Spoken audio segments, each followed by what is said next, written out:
All right, guys. Today we got a returning guest on Panda Chop News. Real talented brother who I've been watching his growth for so long. His name been in the headlines a lot lately, and we're gonna clear up some things today. I'm talking about the one and only China Mac. Yo, Mac, what's good with you today, man? That was a great intro, man. Thank you, brother. You know it's always an honor to speak with you, bro. So how you feeling? I'm feeling good, man. I can't complain. You know what I'm saying? The weather is nice. You know, the women is nicer, and the money is great. How can I complain? Yeah, man. I've been watching, bro. Like you've been living it up. It's crazy. Right. I mean, I think I deserve it. You know, I put in a lot of work. Definitely deserve it, bro. I'm definitely not lazy. So, you know, I think I deserve a little fruits of my labor. Yo, so you got this episode of Mac Eats, right? Where you went to the hood in Vietnam and fed the people. What was that experience like for you, bro? It was humbling. It was eye-opening. It was educational. It was enlightening. It was all of those things, man. It was really, you know, it's good. I'm still out here in Asia.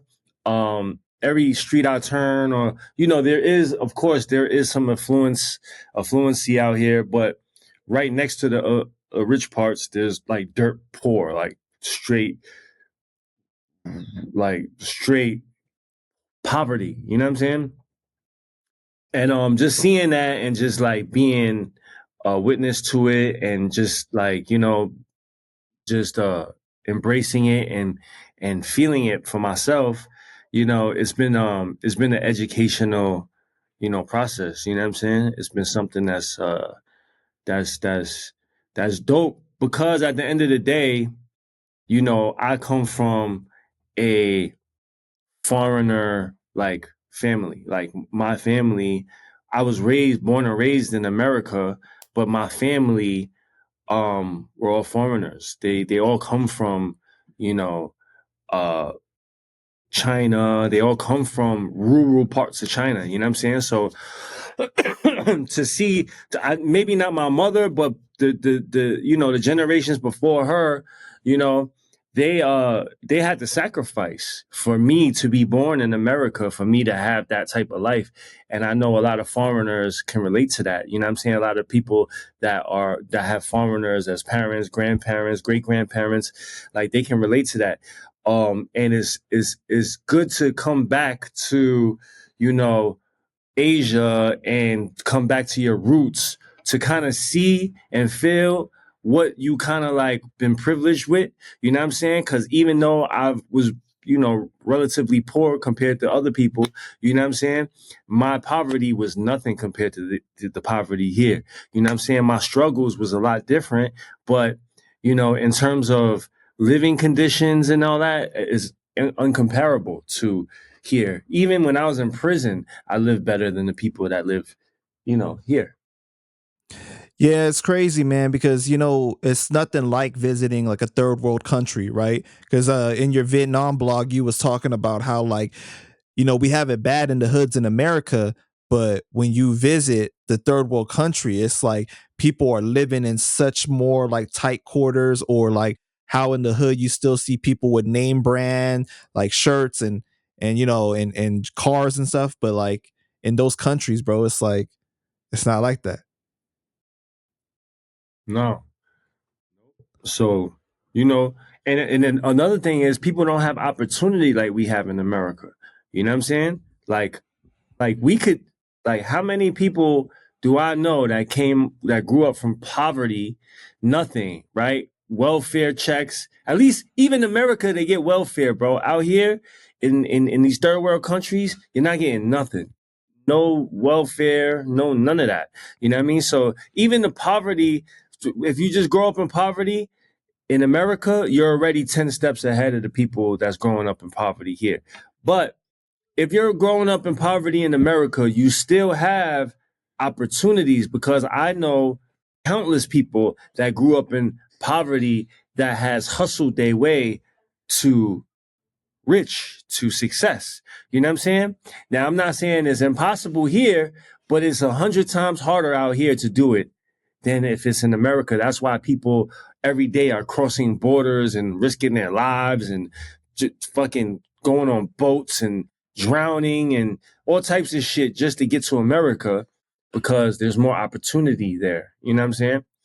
And and yeah, and like to answer the question, to further answer your first question, is that it's humbling. You know what I'm saying? To see that, shit.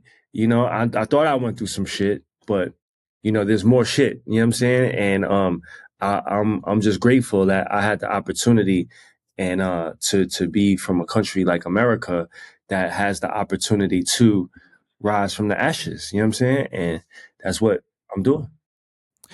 Definitely humbling, bro. It's crazy because then you think about like your parents and how they made the sacrifices they did, or your grandparents to go to a different country, right, in order to provide the generations after a better life of opportunity. Right. We be for we lose sight on that. Sometimes we forget that. You know what I'm saying? And it's not just Asian people, it's South Americans, it's everybody that's a foreigner in America. And America is made of foreigners. You know what I'm saying?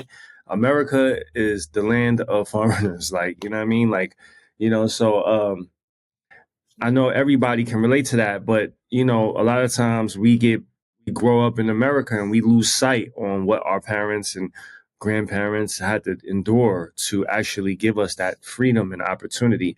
And we don't take advantage of it. Yeah, most definitely, man. So you was in the Philippines. How was that like? Philippines, bro, it's the same, man. It's even more. The Philippines is even more third world. That's really a third world. Vietnam is cool. You know what I'm saying? See, one thing about Vietnam, bro, Vietnam culture, I love Vietnam culture. And let's get back over there before we talk about the Philippines. So Vietnam culture, I have like an affinity with Vietnamese people, right? And my affinity is It's that, real close to Chinese people though. It's yeah, like the cultures are very similar. right. But even before like the culture thing, because I didn't experience that, what the affinity I have is during the Vietnam War. What year was the Vietnam War? Um, Mm, it was before my time, right? But I was born a little bit after it. You know what I'm saying? Not too far off from it. So um I grew up hearing about Vietnam a lot. You know what I'm saying? In school, I heard about it. We were being taught about it. The news was still talking about it. Movies had Vietnam in it. All the movies that was coming up around when I was growing up had it. You know what I'm saying? Everything from Forrest Gump to every other movie. Vietnam was very strong in American media when I was growing up. You know what I mean? Uh, um, the story of Vietnam and how Vietnam stood up to America. Like I heard that so many times. You know what I mean? So I always had this, and I wasn't Vietnamese, but me being an Asian American, I felt that. I felt that a little bit. You know what I'm saying? I was kind of like, excuse me, a couple times, you know, um, I faced the brunt of a lot of Vietnamese jokes and stuff. You know what I'm saying? Just because I'm Asian and people really didn't understand the difference. But I had affinity to the Vietnamese because of their strength, and then after that, the Vietnamese came to Chinatown in New York, right? And during that time, my father was like, in the gangs in Chinatown, they basically ran Chinatown. The Vietnamese came during that time, and they they they the Chinese ran Chinatown at the time. But then when the Vietnamese came, the Chinese was kind of like giving them the cold shoulder, treating them bad, like, you know what I'm saying? Like, yo, like kind of just like not welcoming them because they already had this shit locked. They're not trying to share anything with anybody new. And the Vietnamese came, they was not having it. They was not having it. They started getting it crazy. And they was on it. They fought for their respect. You know what I'm saying? And even though as when I was in the gang, we fought the Vietnamese tooth and nail. Like that was one of our biggest enemies as a kid. BTK, Born to Kill. Like they killed a couple of my homies. Like, you know what I'm saying? Like I watched this. Like, you know what I'm saying? Uh, but they never like they never backed down. Like they had this like they had this warrior spirit. And even when even they was my enemies, but when you come across an opponent that is like worthy, that is like somebody that's like, you know, like you see like, nah, they for real, you respect them. You know what I'm saying? So I always had respect for them. And even when I was in prison, Rikers Island, when I was in Rikers Island, when I was upstate, the people that really fought for Asian like presence, it wasn't the Chinese people. It wasn't like fucking. It was the Vietnamese people. They was getting it crunk. They was getting it lit. They was getting it popping for the Asian people. And the Asian people, Chinese people, other people, we lived off of that. You know what I'm saying? So I always respected the Vietnamese people for their like, you know, they were like little. They'd be like this big, bro, like little motherfuckers. But they had the heart of they had crazy heart. You know what I'm saying? Crazy heart. And I always respected that. So for me to go to Vietnam, it felt like, damn, you know what I mean? Like I kind of like, you know, and also how Vietnam fought America, bro. Like, and then once I started reading and really reading and doing the history on Vietnam, yo, they didn't back down to America. They did not back down to America. They said they fought, you know what I'm saying? And they gave America a L. A lot of people ain't gonna admit it, but they gave America a L. Little ass Vietnam gave big ass America a L. So I was like, damn, you know what I'm saying? So me just going to that country, I was just like, I was I was just like, I had huge admiration, huge respect for Vietnam. So when I went to the country, I noticed one thing because I went to Thailand first. I went to Bangkok first. When I went to Bangkok, I went for Bangkok for 3 days, right? And then immediately when I went to Bangkok, what I saw was a lot of foreigners. I saw how the country really like catered to the foreigners, how Thailand really like appease the foreigners. They let the foreigners really basically take over. You know what I'm saying? You know, to a certain extent. You know what I mean? But then when I went to Vietnam, it was different. You know what I mean? As soon as I went in to get my visa in the country, they were like, there were a couple white people there. One had tattoos on their face, the other, whatever. They denied them. Like, nah, we don't want you. Like, we good. So Vietnam is very like controlling in terms of who they're letting in their country and what they're letting foreigners do in their country. Like, in Thailand, it's easier for you to buy property, do this, open business, this, that. In Vietnam, you ain't doing that. The country is not letting foreigners come in their country and dictate what's going on. And I felt like, damn, that's the spirit of Vietnamese. Like they're gonna control their shit and they're not gonna let nobody else come fuck with their shit. And it's gonna be their shit. You know what I'm saying? Even, you know, regardless of what they gotta go through or whatever is their shit. You know what I mean? And I felt that as soon as I was going into the country, they have pride in they have pride in their culture. They have pride in their country. Even the poor people, they got pride. Like they, you know what I'm saying? So I felt that and I love that. You know what I mean? To answer your second question, when I went to the Philippines, it was different. Philippines has a different history. Philippines was actually, you know, they were slaves too. You know what I'm saying? The Philippines, they were slaves to Spain. You know, like the Spain took over Philippines. They went through mad bullshit. You know, the Philippine people, they've been through a lot too. You know what I mean? And they've been you know, they're still climbing up out of the shit that they went through. You know, so right now, Philippines is the fastest growing, economy in Asia, but they're slow to the race. You know what I'm saying? So of course they're gonna be the fastest one because they kind of like the last ones. You know what I'm saying? But Philippines is definitely a third world country. Like Vietnam, it's a third world, but not so like it's still like there's still you know. But Philippines is third world, bro. Like you just get off the airplane, you're gonna feel it. You know what I'm saying? You're just gonna see the surroundings. Even when you look at my videos on China Mac TV, you're gonna see the difference. It's like you know what I mean. You see the difference. You know, the Philippines, the people, you can tell that the people were well. America had a lot of influence on Philippines, right? So they have a lot of American influence. They speak more English over there, so that was better for me. In Vietnam, they ain't understand me. I ain't understand them. I was throwing sign language at them and shit. You know what I'm saying? But in Philippines, they understand. They speak language. They speak all. In the Philippines, they speak English. You know what I'm saying? So it's easier for me to get around. And they embrace the American culture a little bit more. You know what I mean? Like the kids knew who I was. Like because they're watching YouTube and shit. You know what I'm saying?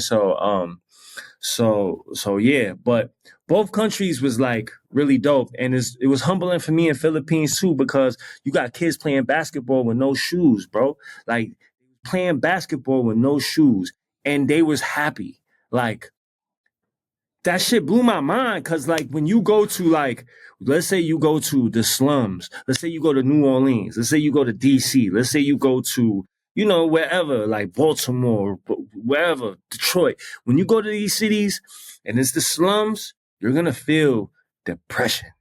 You're gonna feel it. You're gonna look at these kids' faces and you gonna see like they're thinking about death already. You know what I'm saying? Like they're already thinking about it. Like, you know what I'm saying? Because at age 12, maybe 8 to like 15, they got these kids already like in the street. They're dying already. They're like, you know what I mean? So like you could feel that. Like you could feel the vibe. You know what I'm saying? They have no time to be kids. They got to grow up fast. You know what I'm saying? And that's how it was for me as a kid. I didn't really have time to be a kid. You know what I'm saying? I had to grow up really fast. So but when I went to Philippines and I saw those kids, they were kids, bro. Even though they ain't had no shoes, even though they was like, eating, I don't know, like nothing. You know what I'm saying? Um, they was happy. You know what I mean? They were very happy. And that's where I was kind of jealous. Like, I guess is jealousy the word? Maybe not jealous, but maybe just like what's the other word? I don't know. But I kind of I kind of like I saw that they were happy and I was like damn I kind of wish I was like damn if I grew up like that I wonder it would have been cool you know what I'm saying because these kids don't have a worry but the thing is they don't have the opportunity either so the possibility of them growing out of that poverty is like slim you feel me so you know yeah. When you were in Vietnam, did you go anywhere besides Ho Chi Minh City? I didn't. See, because like I plan on going back. I'm gonna. you say you planning to go back. Yeah, I'm definitely gonna be going back and shit. Yeah, cause I came out here to work, but I came out here with the missus too. You know what I'm saying? With my girl. So like I'm working. She's helping me work as well. But we still got to do like some couple shit. You feel me? But once she goes back to the States, I could really like, I could really get because she ain't really gonna want to be in the grit and the grind with me like that. You know what I'm saying? So once she gets back to the States, then I'll have the opportunity to really get dirty. Yeah, because in a lot of these countries, once you start to go outside of like the main cities and like the capitals and stuff, that's where you start to see like the villages and the more like poverty stricken areas even more. Right, right. So you also went to Hong Kong for Chinese New Year, right? What is that like for you Yes. bro, like you've been putting in so much work for so many years, and then to finally be able to leave the country, and be able to basically go home to the motherland, and but for that celebration, like that was crazy. Right. Yo, I mean, it was man, it's been dope, bro. I ain't gonna lie. We good? Yeah, yeah, You can hear me? yeah. Everything's good? Yeah, going back to Hong Kong is dope, bro. Like it was like super, it was like a spiritual for me. You know what I'm saying? To a certain extent. Because my parents are from Hong Kong. You know what I mean? My family is from Hong Kong. And Hong Kong's been going through so much. Um, like just going through what it's been going through. And I felt like it was like a pilgrimage back to my roots. Cause even though it was like a skit, it was for real. Like what me and Method Man did when he said, yo, go back to your roots. That's like I'm really listening to him. Like, I'm really listening to that. You know what I'm saying? Like, I'm really taking that serious, So for me to go back to Hong Kong was for me to go back to my roots, for me really to search for the truth. You know what I'm saying? Whatever that may be. You know what I'm saying? And going back to Hong Kong, I didn't really link up with anybody. I mean, I did link up with some people, but that wasn't my purpose. My purpose was just to land on the soil, just to breathe the air, just to walk the streets, just to be there for the Chinese New Year because I'm bringing in a new energy for this chapter, and I felt like for me to do it in Hong Kong is like it's symbolic. You know what I'm saying? It's like, it's meaningful, and it's the year 24 and I just turned 24. So it was just very, you know what I mean? Like it's just it's just like it's just what more great could have been turning 24 and going back to your motherland. Like, you know what I'm saying? So I'm very grateful for it. Are you Being are you the 24. year of the dragon? No, I'm not. you you gonna tell us? You gonna tell us what year? Ox? No. No, okay. All right. No, but it seemed like you didn't really film that much content in Hong Kong. So it was more about just you experiencing it and just being there present, right? Yeah, I didn't go there to film. I didn't go there to film. I went there to just like be. You know what I'm saying? Because I feel like were they having like crazy celebrations with all like the dragon dancing and all that? I'm gonna keep it a buck. Hong Kong is like it was dope. It was still a lot of people, but it wasn't the same. Like the Hong Kong changed. Like it kind of doesn't have the same liveliness as I remembered. It doesn't. It's kind of like because Hong Kong went from being the number third in the economy in the world, number third economy in the world, to number 44 right now, and it just dropped within like 2-3 years, just boom. You know what I'm saying? So they're going through a huge depression over there. You know what I mean? And and yeah, so the vibe is different. You know what I mean? But I feel like Hong Kong is gonna come back.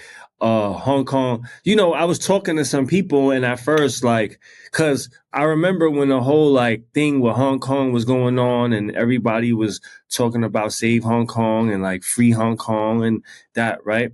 Um, I was watching it from the media, and then from judging from the media, the American media that I was watching, it was like, oh, the Hong Kong people did not want to be a part of China. And maybe that was true at that point because they went, I don't know how many, it was 100 years without like China being involved at all.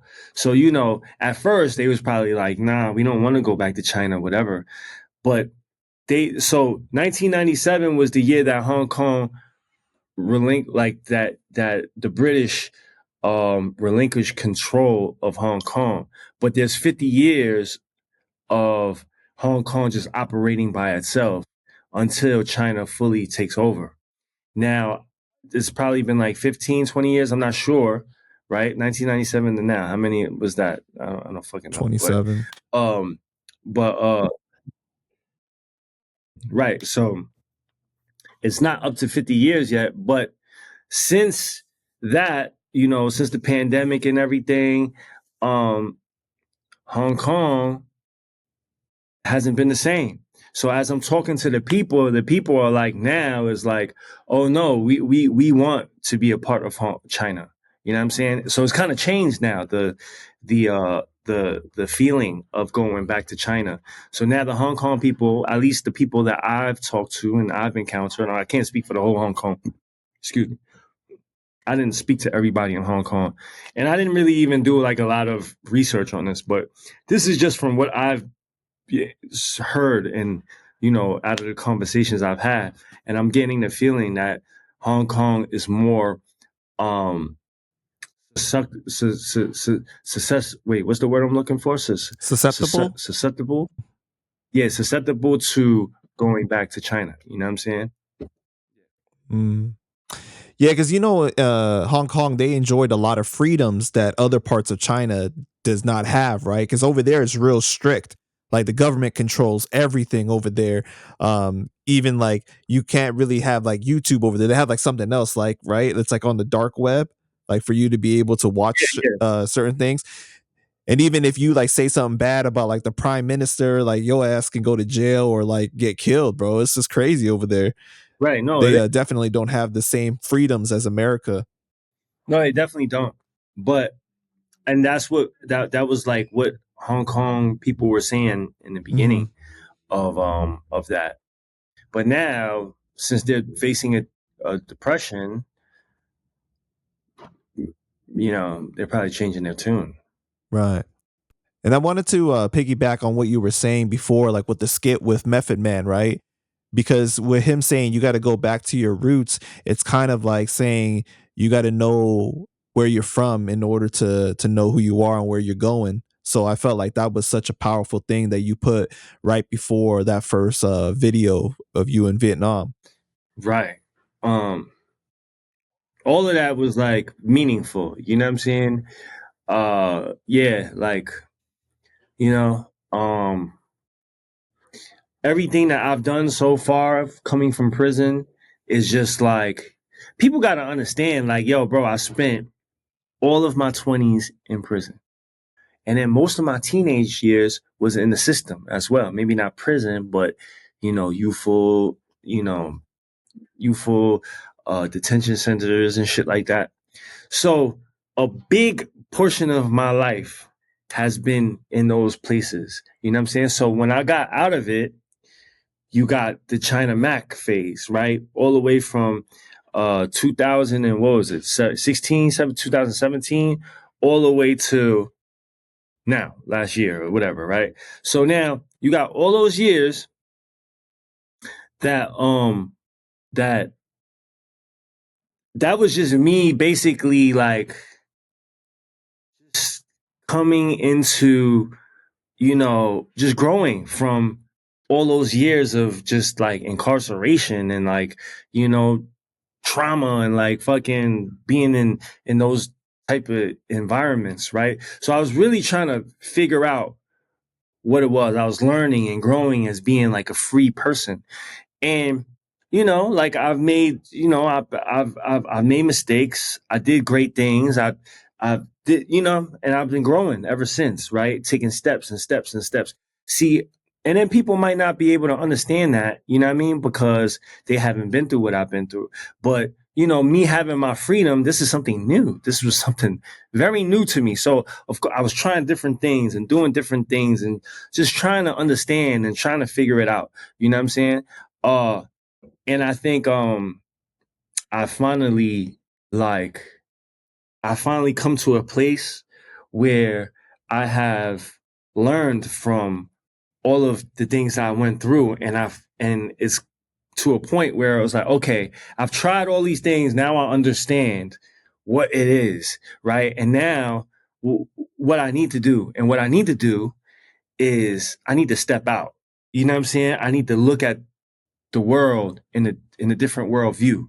You know what I'm saying? I need to expand my my view. You know what I'm saying? So now I'm going around and I'm experiencing life, and I'm like, you know, looking at things through different places, different lenses, and this is what it's about. This is the part of my life where I'm I'm finding true like meaning to my life. You know what I'm saying? And and yeah, and I think this is I went through all of that to get to this point so I could really like I could really figure it out now. You know what I mean? You got out of prison even earlier than 2017 though, because I remember like the Vlad TV interview was like, I don't know, like 14 or 15 or something, wasn't it? Yeah, see, I don't remember. Yeah, Yeah, for whatever it but was. For, I've been watching your career throughout that whole time, and like, bro, like it's so crazy, like your speech pattern, your word selection, just everything. Like you could tell that you've like changed and grown so much in that time, right? And what you're saying about being able to travel, because when you see different places, even in the country, your own country, right? Or just traveling abroad and stuff, it changes your worldly view because you see life like completely different. Because, you know, like when you posted up in one area, a lot of, you know, a lot of people that have never even left New York. You know what I'm saying? So that's like all you right. know, right? Like from that view. And so like for you to be able to see it even further, it's definitely going to change you. Facts. And it's changing me. You know what I'm saying? Right. Now that you in Thailand, right? What should you ask Yeah. Adam? This is a joke. It's a joke. Okay. Does your wife Mhm. Bangkok? What? Oh man, she obviously does, Does she Phuket? but we don't need to ask that. Does she Phuket? I'm sorry. That's crazy that they picked those. That's crazy that they picked those names for these places, right? You think like Right. Right. Bangkok and fuck it, like it's crazy. Right. So man, so much drama surrounding your name, right? It's crazy, like the claims that have been made against you, and it's just like I wanna start by highlighting your relationship with Crip Mac. Like, how did you end up meeting Crip Mac to begin with? I met Crip Mac. I forgot the year. It was like 3 years ago, maybe a little bit more. So I met Crip Mac. Seen him on the internet. I seen him on the internet. I happened to be in LA. I had I was in Sacramento actually, and I was doing the Mac Eats um with uh um with the Sacramento with the Bloods in Sacramento, the Cambodian Bloods out there. And while I was actually doing that episode, looked on my phone and I seen he popped up on my phone. So I was like, oh, he would be a dope person to do a Mac Eats with. So I reached out to him and he hit me back. And he hit me back. And I linked up with him when I went to LA like the next week. And we did a Mac Eats episode. And from there, we got cool. We got cool. And yeah. And then I started seeing like, I had they had booked me to do a show in LA, and I invited Crip Mac to come and perform. Everybody was like, "Yo, you crazy? Why would you invite Crip Mac to perform? You're gonna get nobody's gonna want to come to your show. You know what I'm saying? That's just gonna get shot up." So I was like, "Well, I still let him perform," and it was just because I'm an underdog, bro. Like I'm really an underdog. I relate to the underdogs. You know what I'm saying? And I felt like Crip Mac was an underdog. Like he was a viral sensation, but still, like nobody really wanted to mess with him like that because he came with a lot of, you know, extra shit that people, I guess the smart people would be like, nah, let's not deal with that. You know what I'm saying? But whenever I see that, I tend to go more towards it because I used to be like that, or I still am like that to some people. You know what I'm saying? Um, so when I met him, I was just like, man, I want to help him. I always felt like that. That's why I let him perform at my show. You know what I'm saying? And then as we, time went further, he got arrested, and he always called me. He asked me for some bread when he got locked up. I would send it to him, and then one day I was and then one day, like I think maybe I was like on my way to the airport, or maybe I was at the airport, like waiting for the plane or something. I was looking on YouTube, and Robin Big popped up. Oh well, So I'm watching it. before I'm we like, go yeah, into that though, before we go into that, right? Like, what did you obviously saw something in him that was like you were like, I want to be that person that watches his back, basically, because people around him don't have his best interests. yeah, because man, you know, so when I first met him, I really didn't understand what was going on. You know what I'm saying? Like, but then as I met him and I'm dealing with him, so number one, first thing is he has a good heart, bro. Like, you know what I'm saying? And I related to that because number one is I left. So when I went to do the Mac Eats, I was in his homie's car in the back seat. They dropped me off, right? And I had left my wallet in the back seat of the car.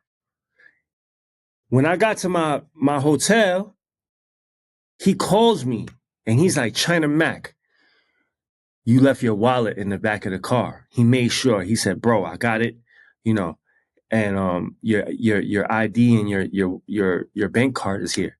You know what I'm saying? And I was like, damn, you know what I'm saying? Like he made sure when I got my wallet back, everything was there. I had like about, I don't know, $100 to $200 in there. That was in there. The card was in there. Everything was in there. You know what I'm saying?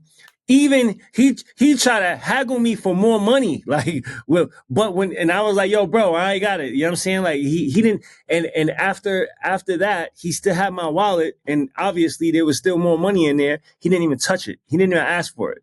He just sent my wallet back. You know what I'm saying? And I felt like that was commendable. I felt like that was like that. I was like, damn, bro, a good dude. You know what I'm saying? Like he's a good dude, man. You know what I mean? So that led me to be like, I don't like seeing people get taken advantage of when they don't deserve it. You know what I'm saying? If they deserve it, I don't give a fuck. Like, go ahead. You know what I'm saying? But if something about you shows me like, damn, bro is not real, he's a good guy. You know what I'm saying? He has a good heart. It's going to make me want to do the right thing by you. You know what I mean? I've always been like that. And I was always taught to do that. You know what I'm saying? And, yeah, that's what made me like want to, want to really like help him because I saw that he was getting taken advantage of. And I saw that he wasn't normal. Like I saw that he was not, he wasn't normal. And if the right person didn't really help him, it could get ugly for him. You know what I'm saying? Like, and it was like seeing a little kid. It was like seeing a kid that, you could help. You know what I'm saying? Because he's really like a kid. You know what I'm saying? Like just he might look like, mean or whatever, but he's really like a kid. You know what I'm saying? And that's what I felt.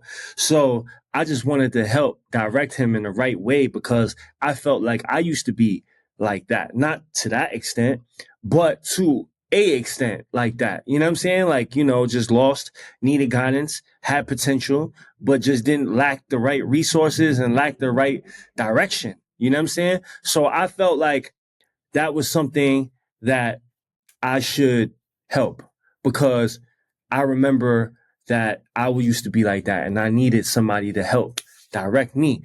And shit, Method Man helped me a lot. Method Man told me, bro, like really, Method Man really was one of the main reasons why I started fucking with Crip Mac in the magnitude that I did, because I remember Method Man told me when he helped me, he was like, yo, bro, you ain't got to give me $1. You don't got to give me nothing. I asked for one feature. He gave me 2 songs, bro. I asked for one song. He gave me 2 songs because I sent him 2 beats. I was like, pick one. He sent both of them back. And he was like, yo, I'll do that video for you for free too. You know what I'm saying? And I was like, and one day I asked Method Man, I was like, yo, bro, like, why'd you do that? And he was like, bro, because I want you to do the same for somebody else. So that shit like spoke volumes to me. You know what I'm saying? So That's real shit. moving forward, and like, hold on, give me a minute. Because I went through so much shit with this industry and how this industry is and how fake it is, that when you get some real shit, it was like a breath of fresh air. Like, God damn. And that's how real Method Man is. You feel me? So when I was dealing with Crip Mac, I was like, okay, I gotta return that same energy back to bro. That's me returning it back to the universe. You know what I'm saying? So that's what pushed me to really give Crip Mac everything. Like, here, take it all. And yeah. And yeah, that's what it was. So when you say that people were taking advantage of him, who are you talking about that was taking advantage of him? I mean, whoever that is, I don't know. I don't want to say no names and shit, but you know what I'm saying? I feel like everybody was taking advantage of him. Like, I don't know. Like, you know what I'm saying? Got you.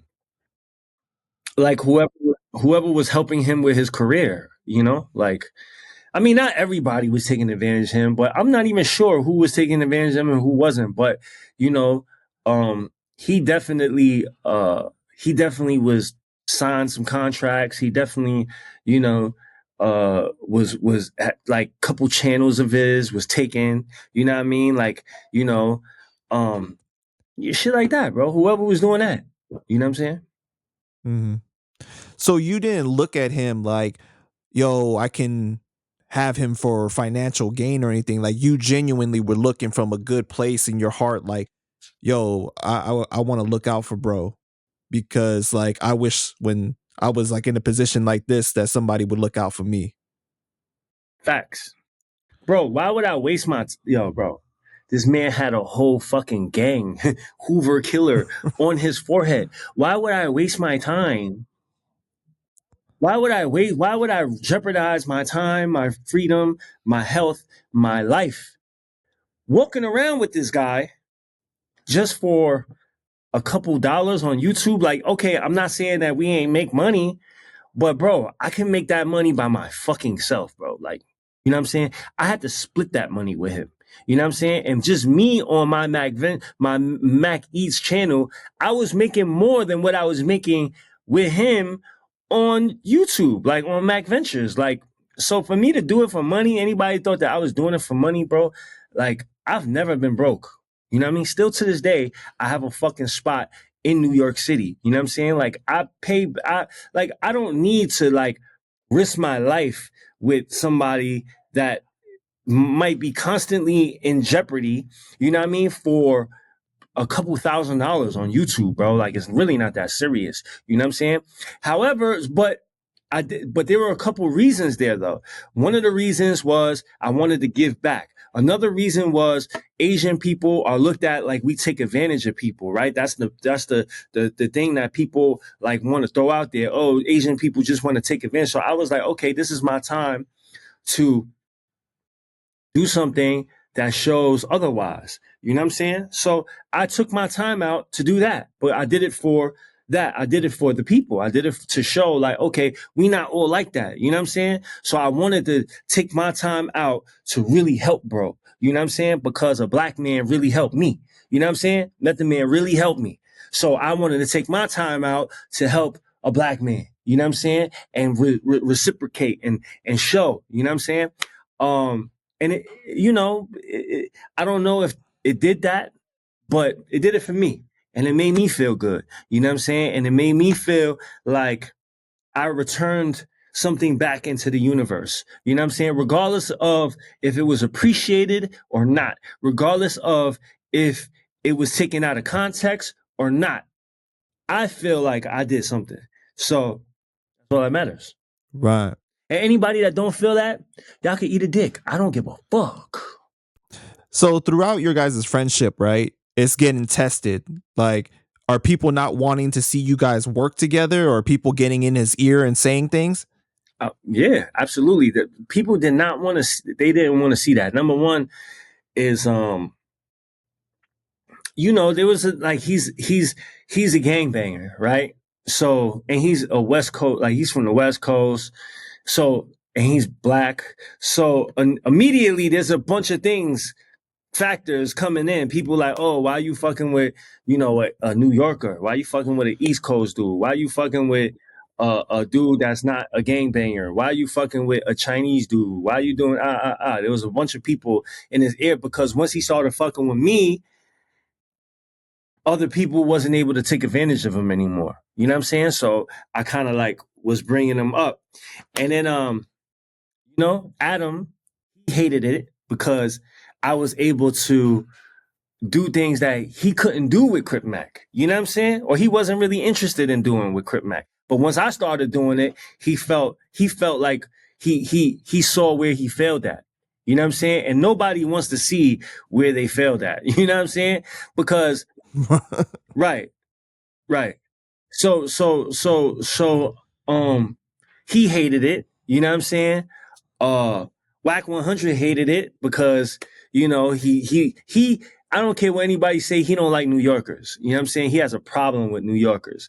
So Wack 100 saw it and he started throwing shade in it, trying to, you got all of these different people, coming into play and different managers that he had before and everybody just like trying to like separate us because they didn't like the trajectory that we had. You know what I'm saying? And you know, and I saw it too. And I saw that eventually, I knew that eventually it was going to be be be An issue? be what's the word? Yeah, I mean, it was already an issue, but I knew eventually it was gonna be separated. We were gonna be separated. I knew that. Oh, so you already saw the demise of the friendship even before. Yeah, because I seen it. I seen it coming. You know what I mean? To be honest, I this trip in Asia, this was already planned. I planned this in like no, I planned this like before he even got locked up. Not before he went to jail, but before he got arrested. This was already planned. I've been planning my Asia trip, and I've been told him too. Like, I've been planning my Asia trip because I seen that I seen that people were going. So many people were trying to get in the way of us, and I knew that eventually there was a possibility that that people would get in between us. You know what I'm saying? Because you know Did you ever have a conversation with him though? Like to be like, do you see this going on? Like this person is trying to separate us, or you know what I'm saying? Yeah, we did. We had the conversation. Or we did Like have the before everything hit the fan, right? Before all the internet stuff came up and stuff.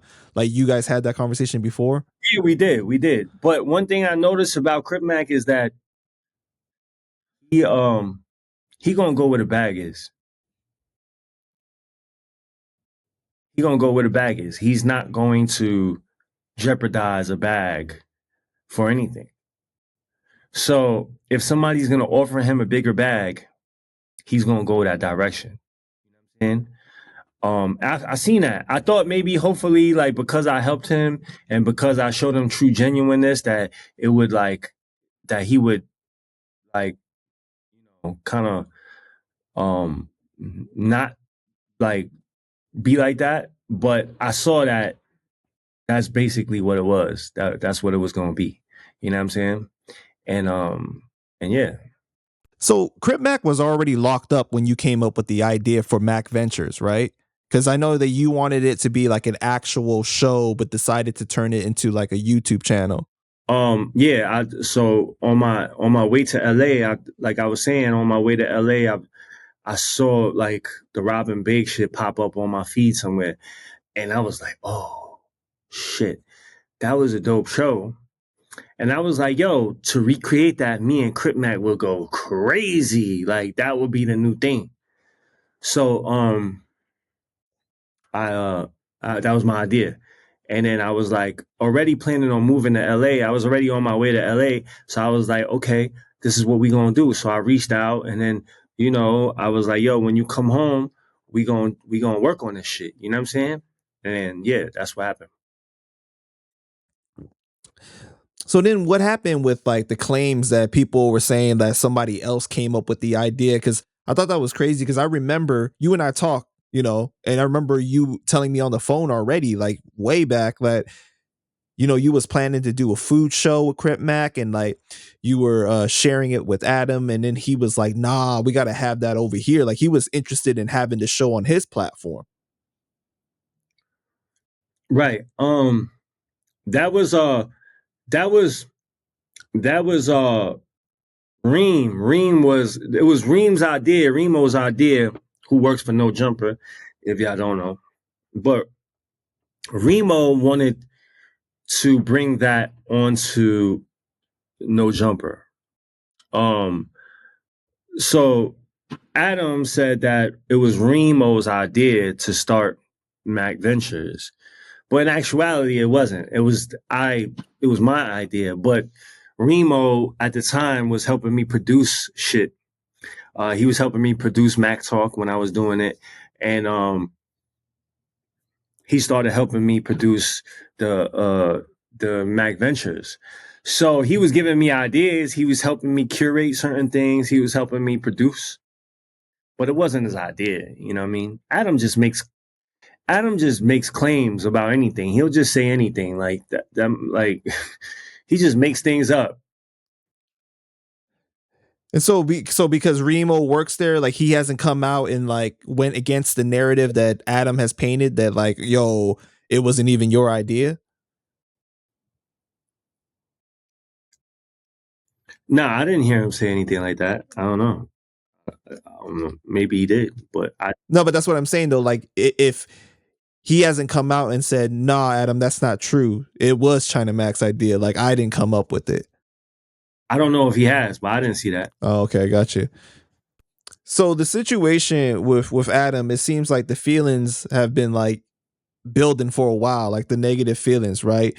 Like he was interested in having you possibly work for him. He had admitted, I think it was for like the Tuesday show or something like that, right? And then you considered it, but what ultimately stopped you from not doing it? Because I saw in his eyes that he's a slave master. Like he's just not my type of guy. You know what I'm saying? He's just like a. Now this is not all white people, but he's like a white devil. Now I'm not saying all white people are devils, but he's a white devil. I felt that. Like that was like the energy that he just had devil energy. You know what I'm saying? And that I looked him in his eyes and I didn't even feel a soul. Like, you know what I'm saying? And then I was like, all right, let me do an interview and see like if if you changed or like if I'm misreading you or something. And when I sat down with him and I spoke to him, his devil energy overcame me. Like I couldn't even get my words right.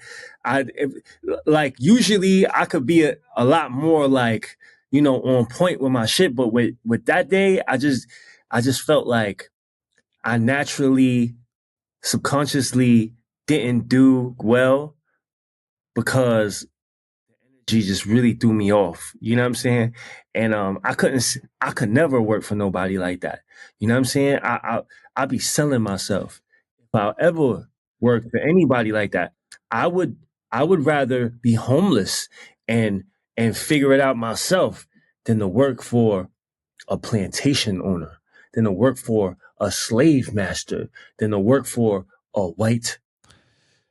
Yeah, because you seem real flustered in that conversation, right? Like I knew that, like, Like I was like, I really didn't understand. Like I really didn't. I don't know what took over me, but I I just, you know what I'm saying? It just wasn't. It didn't sit right with me. You know, his energy. You got to understand. See, people might be like, "Damn, China Mac, like, what do you know about the White Devil? What do you know about plantation owner? What do you know about slave master? What the hell? You're a Chinese man. How do you know about any of that? Well, what even gives you a right to even talk like that?" Well, my friend, um, I was in prison, right, for most of my years. And if you don't know, but I know that prisons are new plantations, that's a right? fact. Prisoners are the new slaves, right? That's a fact. Right. So, with that being said, when I was upstate in the mountains, in those prisons, in those settings, 99% of those officers were white.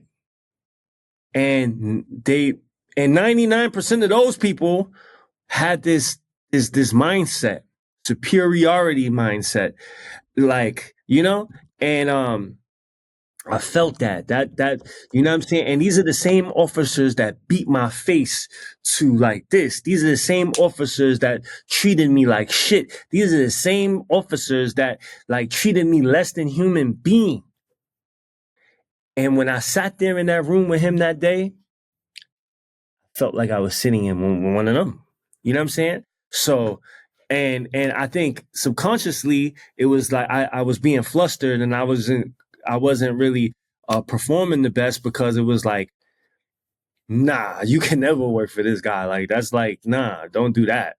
So after that, I was just like, yeah, that's I tried to, you know what I'm saying? I tried to see if it was something that I should do or would do. And then, it showed me that I shouldn't and I wouldn't and I can't. You know what I'm saying? Yeah, to be fair though, because you wasn't picking on him or anything like that. That was never the intention. Like you literally were trying to give him the benefit of the doubt.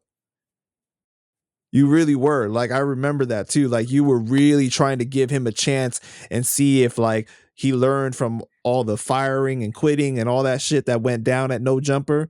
Like you really were trying to see what he was really about. But it seemed like after that situation, right? That's when Adam really like pulled the switch on you where it was like, "Oh, you just tried to have this conversation with me on my platform about these negative things. Now I'm out to get you almost. Like I don't fuck with you anymore." Yeah, that was when the switch hit. It was, but he didn't come out and say No, it. You no, know what I'm he saying? didn't. Not yet. Nah, but he was playing games from the side, from behind the scenes with Crip Mac. Like, you know what I'm saying? He was like saying little slick jabs, maybe like, he was very like he was proactive on um coming in between me and Crip Mac. Very proactive because in a way, he feels responsible for Crip Mac's career. He feels responsible for Crip Mac's success. You know what I'm saying? So for me to come and capitalize off of it in his eyes and make it something like, oh shit, like every video Mac Ventures did was topping, you know, No Jumper's videos. You know what I'm saying? Like you'll have 50 videos that No Jumper put out, and every Mac Ventures video is doing better than all 50 videos. Maybe one might do better than one Mac Venture video, but the proof was in the pudding. Like, you know what I'm saying? Like, so he didn't like that. It didn't sit well with him, and yeah, he purposely was getting in between that. Do you really think that he doesn't care about anybody that works there? Like he really looks at it like with that type of mindset that like I'm superior, I'm white, and basically everyone that works for him is black, right? I don't know who works from behind the scenes like that does like editing and stuff if they're black or what. I do. I do. You gotta look, right? Even though I don't fuck with Wack 100, I think he's a bozo, but Wack 100 says something on the interview, like on the Adam and Wack show. Uh Adam Wack was like, when Vlad came to No Jumper, Vlad and Adam was in the room talking, and and Wack walked in, was like, "Yo, what up, guys?" And Adam didn't invite him in the room. And Wack was like, normally you would invite me. If it was a black man sitting in that chair, you would invite me. But because it was Wack, I mean, because it was Vlad, you didn't invite me. You left me outside sitting, waiting for however long. And he said he pointed that out. So when he pointed that out, it's just showing, like, you know, he's I don't know if he's like outright racist in his mind, like that like, oh, fuck black people, fuck Asian people. I don't know if that's what's processing in his mind. But subconsciously, that feeling of superiority, that feeling, that mindset, that's there. That's 100% there. You know what I'm saying? And yeah. So I don't know if he's like, oh, in his, like, you know what I mean, like, oh, fuck black people, or he's black, or he's Asian. Or I don't think he's doing. I don't know if he's doing that. But subconsciously, in his mind, that feeling of being above and being better and being like, you know, that's there, 100%. You think that like people like Adam give other people, you know, like a bad stigma that is coming into hip hop that may not be black, as like, oh, all y'all vultures. You know what I mean? Because of like the way that Adam operates certain things, the way that the type of content that he makes and the way that he moves in general, you think that it kind of like bleeds over to everybody else? I don't know. I don't know. I think uh I think people are just so quick to like say that. Like that's just a term people just throw around. Like, oh, you're a vulture. Just because you're not black, you're a vulture. Like I don't even know, like, you know, I don't know where that comes from, but I don't think Adam is the reason for that. I think I mean, like people like him. Do you think that that doesn't help? oh yeah, definitely. It definitely doesn't help. You know what I mean? It definitely yeah. I think people like him. Yep. I do. I do think that. So Crip Mac gets locked back up, right? What is like your first reaction when you find out that he got locked up? Um which time? Like when he got locked up, or when he got The most recent time. when he got locked up, like at court hearing, and they took him in. That shit. The feds. The feds. Yeah. Um, my first feeling was, damn, like we gotta get him out. And then you ended up doing a live and you let everyone know that Crip Mac was going to be having a hearing, and you reached out to Adam to see if he could come through and speak on behalf of Crip Mac. Now there's a discrepancy because Adam said you asked him the night before or like one day before, and you've said that it's like a few days before. And also him and Wack was saying that it wouldn't have even benefited him if Adam showed up.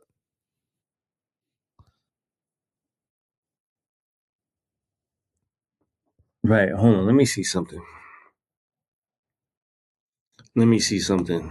Let's let's see. Hold on. Give me 1 second. I don't know if I could still, because he blocked me. So. Yeah, I can't even pull up the thing. I can't even, he blocked me. I can't even pull up the conversations that I had with him. But I think I screenshotted it somewhere, so I can send it to you. But yeah, I asked him like 3 days before. Yeah, it was definitely not the night before. It was 3 days before. And I asked him to come. He said he was busy. I said, fine. I said, can you send somebody? Can you send Josh or whoever else, preferably white, you know what I'm saying? That could represent your company and, for the judge. Maybe he could get some rhythm to get out. And he left me on scene. Yeah, so with you revealing this, Adam got mad and he went off on you on his live or whatever he did, right? What is your immediate reaction when you see him doing that? Were you laughing? Damn. I was like, damn, like you butthurt. I was like, damn, you butthurt for real. You butthurt for real. Like, damn, I just hit a big nerve. Like that, like I could just see, like, you know what I mean? Like he was super pressed. And I was like, I didn't even say much. I just said, you ain't go to court. Like I thought that was I thought that was bullshit. That's why I said something like that. And I was like, I didn't even do like a whole rant on him. I just said, yo, I asked him to come and he ain't come, and that's some bullshit. And he did a whole 2 stories, like a whole coming at me, like, oh, I'm gonna expose you. And he started going ham. So I started laughing. I was like, okay. So I was like, because he said, I know the real reason why you ain't, why Vlad ain't. That was on the first video. I know the real reason why Vlad ain't fucking with you. Don't make me expose you. Something like that. So I'm like, now I remember Vlad had called me and he had asked me if, me and AD's fight was fake. So and he was like, "Oh, somebody that has somebody that has that is what's the word he said? It's like privy to the A information. reliable source said that the fight with you and A reliable source. somebody that's a reliable source said that you and AD fight was fake." So I was like, "Word? Who the fuck said that?" So I was like, nah, that's absolutely not true. Anyway, I hung up the phone. Then I was on my Instagram and it just made me look. Let me look at Vlad's shit. And I tapped into his shit, tapped into stories, and I seen that he had did an interview with Adam. So I was like, this dude Adam said this shit. You know what I'm saying? So I was like, so I was like, so I was like,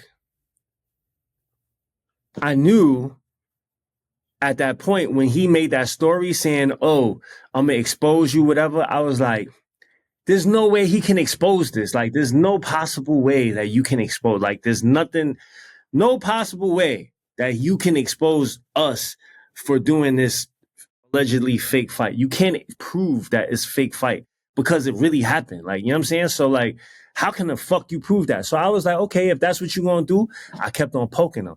I was on his DM, like, you's a bitch. I was like, yo, I was like, and I sent him the picture of his wife. I was like, yo, you just so impressed. You mad at me. You taking it out on me, but you really just mad that your wife ain't never make that face for you. And and then I kept on poking him because I knew there was no way you could prove that this fight was fake when it really happened. You know what I'm saying? So there he goes. He goes on this shit. Oh, And I knew Vlad didn't fuck with me because of that. The Vlad didn't stop fucking with me because the fight was fake. Because why? Vlad came on my show, like two months after that shit. So how the fuck could he not fuck with me if he came on my show 2 months after the AD situation? You know what I'm saying? Just didn't make no sense. So I was like, let me push him to come out and say that shit so I can make him look like a fool. You know what I'm saying? So boom, I pushed him. I'm pushing that button. And then finally he goes on his thing and he says, "Oh, you and China Mac, telling why Vlad didn't fuck with you because the fight was fake." That has no validity at all. So I'm just like, you just making shit up. Like, you got this big ass platform, you just lying on your platform, like lying, outright, bold face, white man, not all white man, but the white devil lie. Like, you know what I'm saying? Not all white people are devils. Let me add. I just want to make sure I clean that up because there's a lot of white people that I love and I adore. But that man is a white devil. And I was just like, you just outright lying. Like, you know what I'm saying? You using your platform to like lie.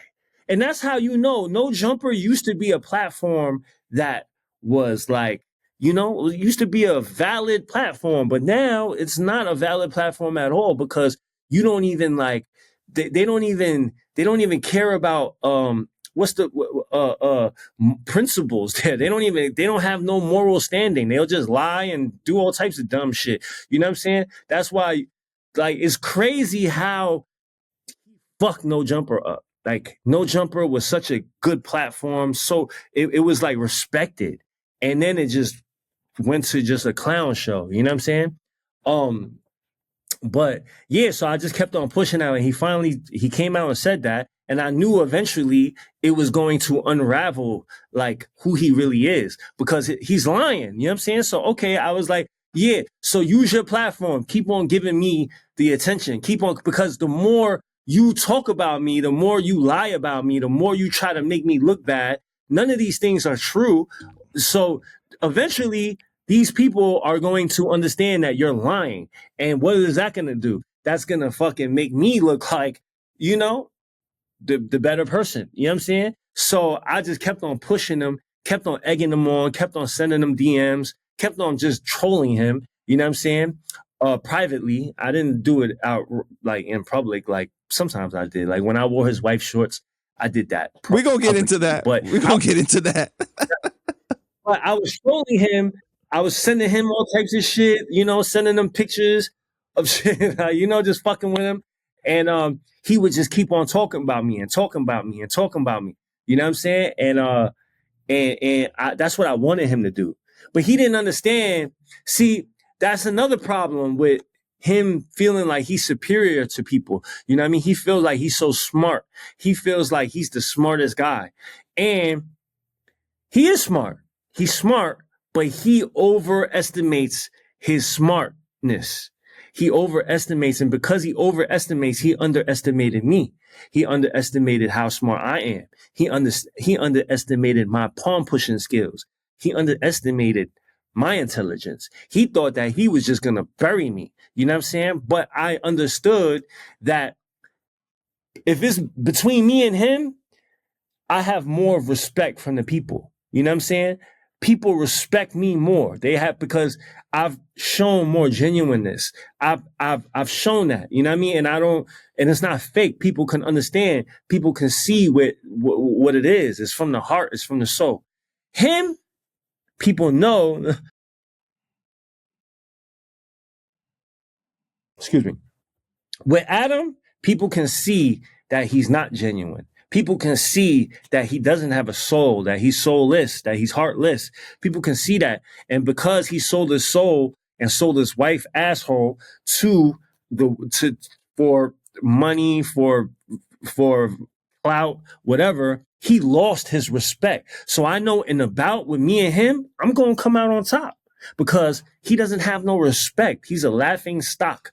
He's the laughing stock. So if we're going to battle, he's a perfect person for me to battle because he's already a laughing stock. So I'm going to just, push him to just keep on talking about me. And he's going to think that he's going to kill me with his platform. And really, he's just going to make me bigger. So I looked at it and I was like, okay, that's a battle that I want to take. You know what I'm saying? Constantly, people are always talking about me. I don't respond to everything. I'll be here all fucking day responding to people, making videos, boom, boom, boom. I don't give a fuck. But with Adam, I felt like that was a good opponent for me. You know what I'm saying? Like that he would be a worthy opponent for me. You know what I'm saying? So I entertained it and I kept on pushing him. And he kept on using his platform to fucking to talk about me and to try to berate me, belittle me, to drag my name. You know what I'm saying? But in actuality, what he was really doing was showing how much of a fucking liar he is and how petty he is and how much of a lesser man he actually is compared to me. You know what I'm saying? So yeah. Yeah, Thank you, Adam. correct me if I'm wrong, but it seemed like you wanted more of like a human response from Adam about the whole hearing. Like, like I get you have interviews and everything, but like show that you care or something like that. But leaving me on scene and you know what I'm saying? Yeah, Like just it just seemed like he didn't have like yeah, I felt like at least the least you can do is help Crip Mac come out of jail. Like, you know what I'm saying? You use him for everything else. You got him on your platform looking crazy. You got him, trying to, you know what I'm saying? Trying to just use his viralness to further your shit. Uh um, the least you could do is have that man, help that man come home. You know what I'm saying? He didn't do that. I was just like, that's bullshit, So yeah. I was expecting for him to be a little more, you know, human. so Wack 100, right? You guys used to be cool. He's defended you in the past. Somewhere along the line, things changed. He put out this text message screenshot of you allegedly asking the video editor to not include you saying like gang stuff. And he said you were dissing the Hoovers and representing NHC. And if you're a blood trying to take down a Crip, like what happened? Like, bro, like that's some real like serious like things to say about somebody. Well, one thing what I realized was Wack didn't really fuck with me jump. Wack doesn't Wack was just trying to use me, Mm. right? So what Wack was doing was he doesn't like New York people. He's constantly talking about New York people. He's constantly like, coming at New York people. He's comes from the death row time, right? Like, so he has an issue with New Yorkers. So when he saw me, he saw an opportunity to use me to get at other New York people. Like, you know what I'm saying? He wanted to befriend me so he can kind of use me to like come at other New York people and kind of have me like be his like little tag along to be like, nah, I fuck with New York people. I helped him. I got this New York guy, whatever. So that's what he was trying to do. At first, I didn't really understand it, but then when he came on my live with the Mano situation, it started dawning on me. Like, okay, you just, because now Mano don't fuck with me because you just used I didn't even get in the middle of that. I didn't have anything to do with that. He just saw me on live and Wack just jumped on my live and started talking about Mano. Like, why the fuck would he come on my live and talk about that? Like, I didn't have anything to do with that. You know what I'm saying? Um, and then, and then he used my platform to get Mano to come on so they could have that exchange. And I'm just sitting there like this. So after that, I'm like, oh, he is just trying to push the pawns. Like he's trying to use me to like, to belittle New Yorkers and shit like that. You know what I'm saying? So after that, I was like, I was like, I started like looking at it in a certain way. Then right after that, like maybe like a week after, he goes on he goes on Clubhouse and he's talking about, one of my bros, La Brim. He's talking about him. La Brim is locked up doing 30 years. You know what I'm saying? He starts talking about him in a very bad way, you know what I'm saying? And then I call Wack, I'm like, yo, bro, why like please don't talk about my bro. That's my bro. He's starts cursing and shit, hangs up the phone. I was like, all right, cool. After that, I never picked up his call. He called me like 3-4 times after that.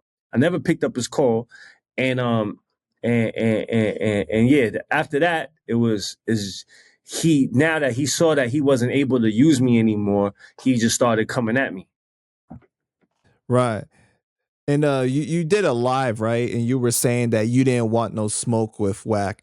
Like, what was that about? Like, you just didn't want the media attention of going back and forth with him, because we know Wack will like go all out. Yeah, I don't want no I don't want to do all that shit with them, bro. Like, you know what I'm saying? I don't want to, because at the end of the day, Wack and he provides opportunity for people. You know what I'm saying? So people see that, and if I'm going back and forth with him, like people might see that as a come up for him. I'm in California. I ain't, you know what I'm saying? Like I'm not in no gang. I'm not in no nothing. So I felt like that wasn't a smart fight for me. That wasn't a battle that I really wanted to engage with. You know what I'm saying? Like it's not smart. You know what I mean? So that was my point. And then on No Jumper, they had Paparazzi Poe on, right? I think that's how you say his name. Is that right? And then he said that he was locked up with you, and he always thought that you were a blood. He said that you guys were under the same management before, and he brought up the Mac Ballers, which is a blood set, and said that everyone in that gang got Mac in their name. So like, Adam was trying to push like the narrative as well, that you were a blood. Right. I mean, I was never locked up with Paparazzi Poe. We was never locked up in a jail. I never met him in jail. I met him outside. A lot of people thought I was blood because, I mean, number one, I had red on all the time. I got red on right now. The name of my company was Red Money. When I came home from prison, I had bloods in my video all the time. You know what I'm saying? So people thought that I was blood. Also my name, China Mac, because Mac Baller Brims. Um, but like I said from the beginning in the Vlad interview, I said that I wasn't blood. I said that I got my name because I was locked up in C95 in a house with all Mac Baller Brims, and they were trying to get me to join Mac Baller Brims, but I never joined. However, they fuck with me so much that they used to call me China Mac. Nah, that's the Mac, that's the Mac, that's the Mac. And they just gave me that name. They just started calling me that name. You know what I'm saying? And I took that name because I thought it was a catchy name. I thought it was a good name. At the time, my name was GK, and I felt like China Mac was much catchier than GK, and China Mac was more like, I'm Chinese, so I felt like that was like a good, that was a good name. You know what I mean? So I took it, and I started, rapping with it, and it was my artist name. But yeah, I never joined anything. My whole prison sentence, people might have thought I was blood because I used to hang out. I used to, can't, there wasn't no Asian people in the prisons I was at. You know what I'm saying? Like, it wasn't like there was an Asian car. It wasn't like that. You know what I'm saying? So I just hung out with whoever, like was around me, whoever I like, was cool with, whoever like I related to. And you got to understand, I was in prison settings since I was a teenager, before a teenager, since I was a kid, 8, 9 years old in these detention centers. So when I was in these detention centers, I was meeting all these kids, right? And around those times, the blood gang came, like the blood started coming into New York. And all of these kids that I met throughout these years, juvenile detention, DFY, stuff like that, these kids started joining these gangs. I never joined the gang, but these kids started joining the gangs. And then when I went to Rikers Island, I started seeing the same kids that I was in juvenile detention with. And now these kids are Bloods. These kids are this set. These kids are Mac Baller. These kids are Hound. These kids are this, Stone. These kids are this.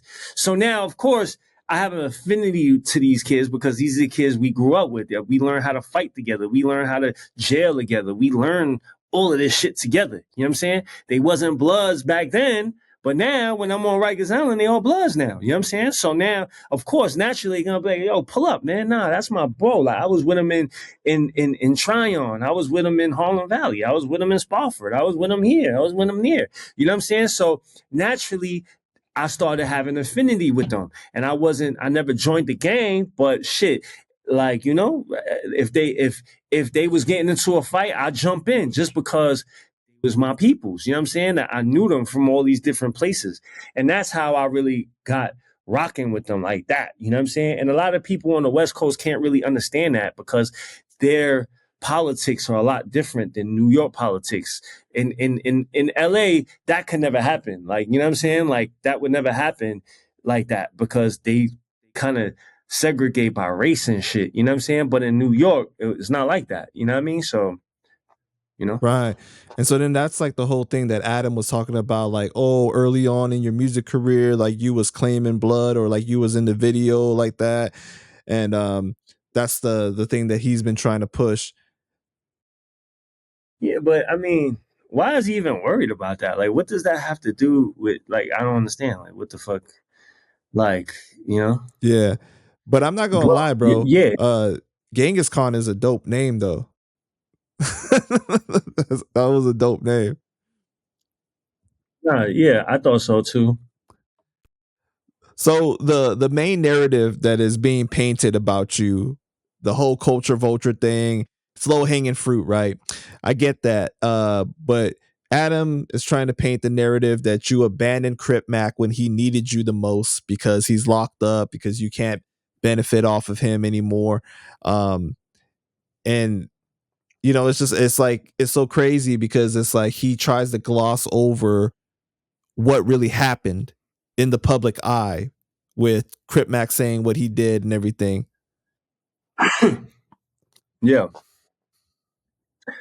I mean, what do you expect? He's a white devil, bro. He's really a devil, bro. So devils are gonna always, you know, resort to these tactics, these divide and conquer tactics, these like, you know, they're just throughout history, they've been doing this. Like, you know what I'm saying?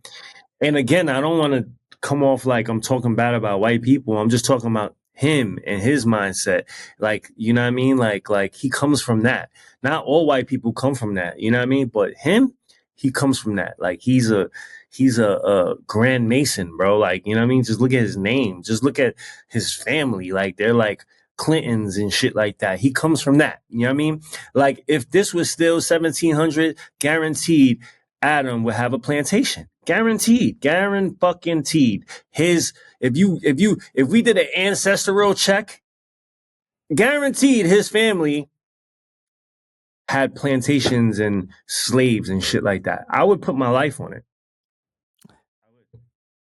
But now, that's just the type of games he liked to play, right? But here's the thing, right?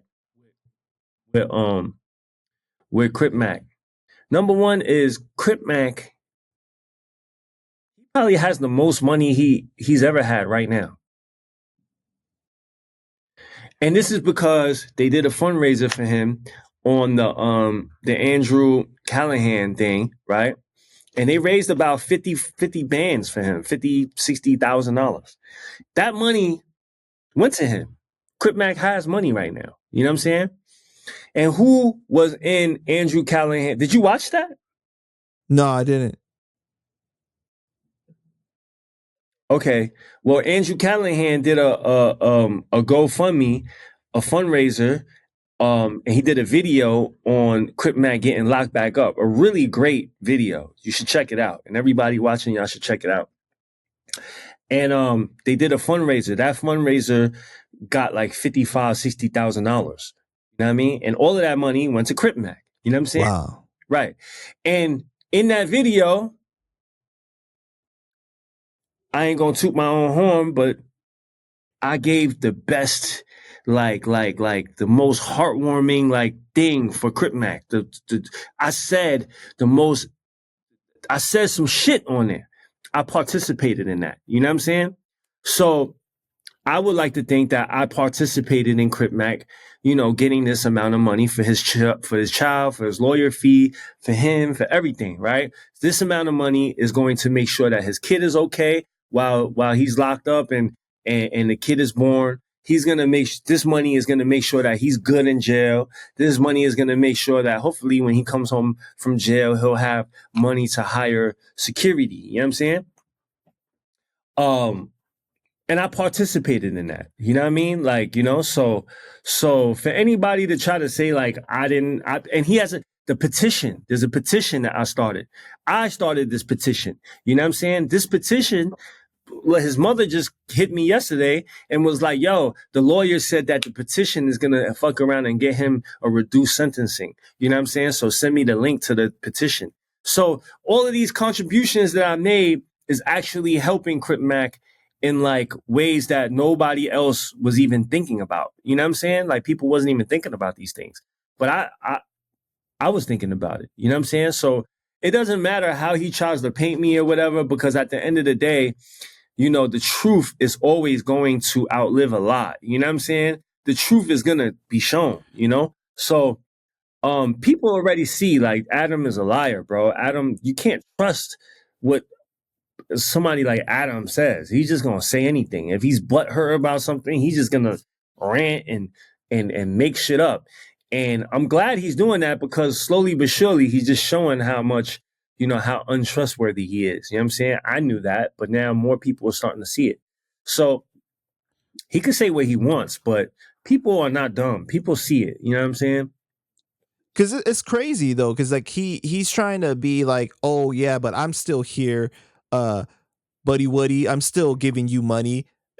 China Max not, but I'm doing it, and it's like you could kind of tell, like, yo, it's not a genuine thing. Like you just doing it so that you could try to make China Mac look bad, but you know what I mean? Like in the end, like Crip Mac is getting help if he's really getting that money, but it's like it's not coming from a genuine place in his heart that I'm helping.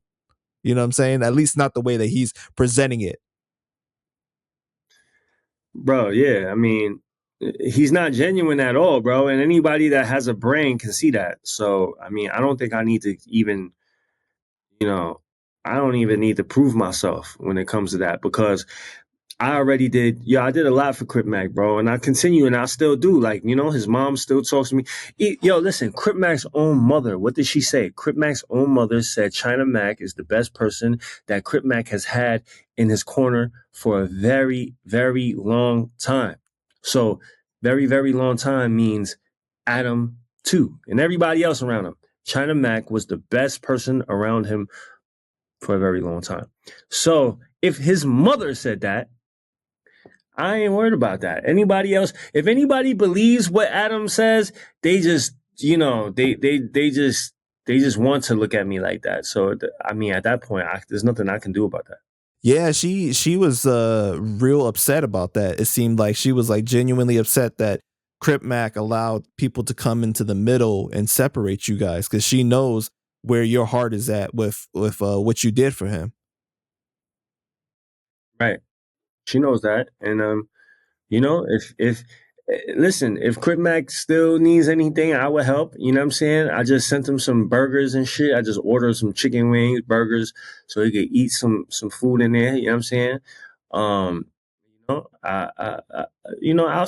still help him out. It's nothing like, it's not personal, because I feel like he's just he's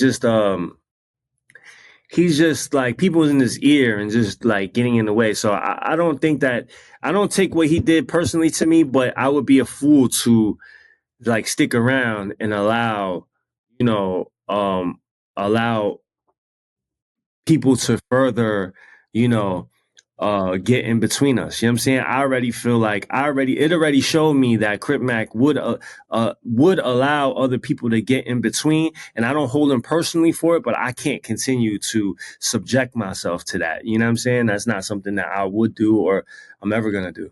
Right.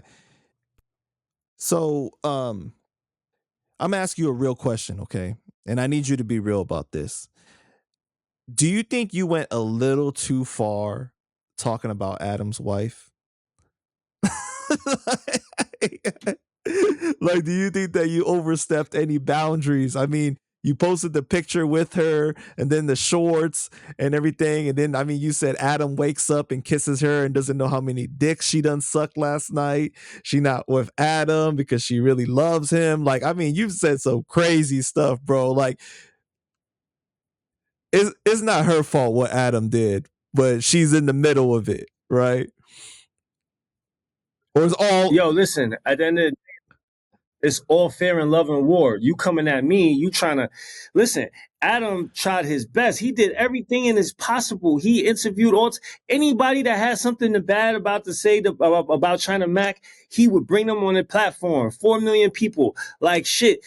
At least I could get a little, little shots off. You know what I'm saying? You know, listen, Lena, it ain't personal, but you just happen to be there. Like, you know what I'm saying? You had to catch one or a couple.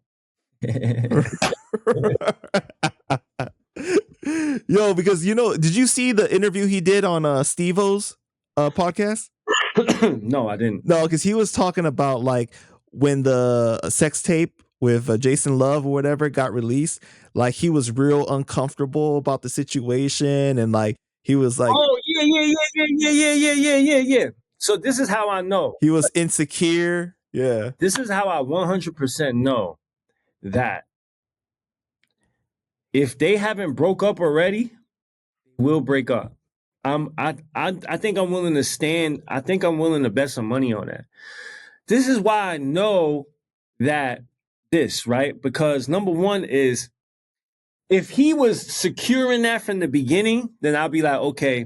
Because people was like, yo, Matt, you just don't understand him. He just don't give a fuck about shit like that. Some people just don't care about that. And that's how they are. Okay, granted, some people may be like that and they're just that confident in themselves and they're just that, whatever. And they whatever, like my shit is that good. It's never gonna, nobody's ever, she could fuck with anybody. It's never gonna be like get in between this right here.